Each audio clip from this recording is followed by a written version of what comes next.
Bharatiya Janata party के आह्वान पर राज्य भर के जिला मुख्यालय और प्रखंड कार्यालयों पर जोरदार प्रदर्शन किया गया। इसी कड़ी में गिरिडीह के आम बगान के समीप भाजपा कार्यकर्ताओं ने राज्य सरकार के खिलाफ नारेबाजी करते हुए प्रदर्शन किया। इसके बाद रैली की शक्ल में कार्यकर्ता अंचल कार्यालय गिरिडीह पहुंचे और सरकार विरोधी प्रदर्शन जारी रखा। भाजपा का यह आंदोलन सूर्य हासदा एनकाउंटर और रिम्स 2 प्रोजेक्ट के विरोध में आयोजित किया गया है।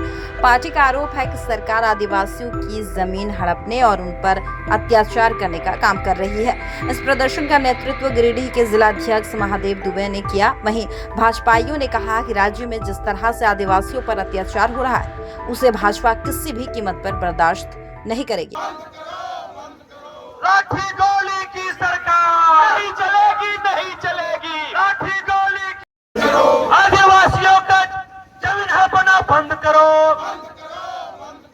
लाठी गोली की सरकार नहीं चलेगी, नहीं चलेगी। लाठी गोली सूर्य हासदा को नया देना होगा, सूर्य हासदा को नया देना होगा। सूर्य हासदा को नया देना होगा, सूर्य हासदा को नया देना होगा। लाठी गोली की सरकार नहीं चलेगी, नहीं चलेगी। लाठी गोली की सरकार। भारतीय जनता पार्टी जिंदाबाद। आज झारखंड के सभी प्रखंड मुख्यालयों पर भारतीय जनता पार्टी का प्रदर्शन चल रहा है। ये राज्यव्यापी प्रदर्शन है। इसके दो प्रमुख मुद्दे हैं।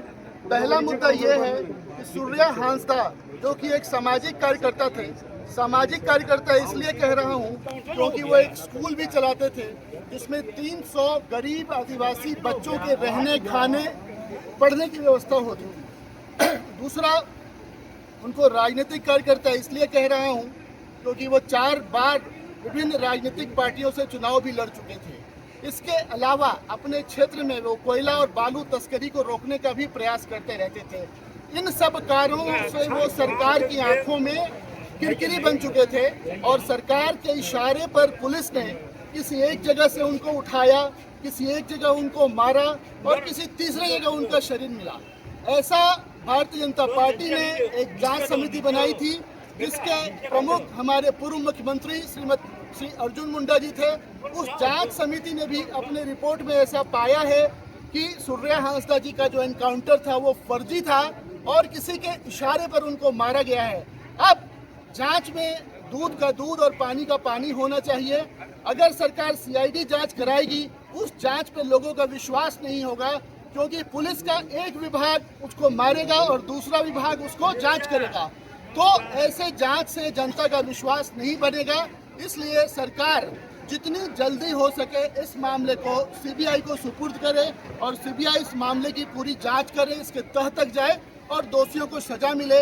ये हमारे आज के प्रदर्शन का एक प्रमुख मांग है। दूसरा हमारा मांग है कि रिम्स 2 की जो जमीन का अधिग्रहण का मसला है, ये जब बिहार नहीं बटा था उस समय भी इस जमीन के एक बार अधिग्रहण का प्रयास हुआ था। उस समय भी बिहार की तत्कालीन सरकार ने जांच करने के बाद ये पाया था कि ये जमीन आदिवासियों की है, रैयती जमीन है, उपजाऊ है। इस जमीन के ऊपर किसी प्रोजेक्ट का निर्माण नहीं होना चाहिए। उसके बाद ये मामला ठंडा पड़ गया था, लेकिन राज्य में झारखंड मुक्ति मोर्चा कांग्रेस की सरकार जब बनी, सरकार की कुदृष्टि दोबारा इस जमीन पर पड़ी और इस जमीन को सरकार ने अधिग्रहण करने का प्रयास किया। ये सरासर गलत बात है, अनुचित बात है। आसपास बहुत सारी ऐसे जमीनें हैं जहां इस तरह के प्रोजेक्ट्स का कार्य हो सकता है। इसके लिए आदिवासियों की रैयती जमीन, उपजाऊ जमीन को अधिग्रहित करने का कोई कारण नहीं।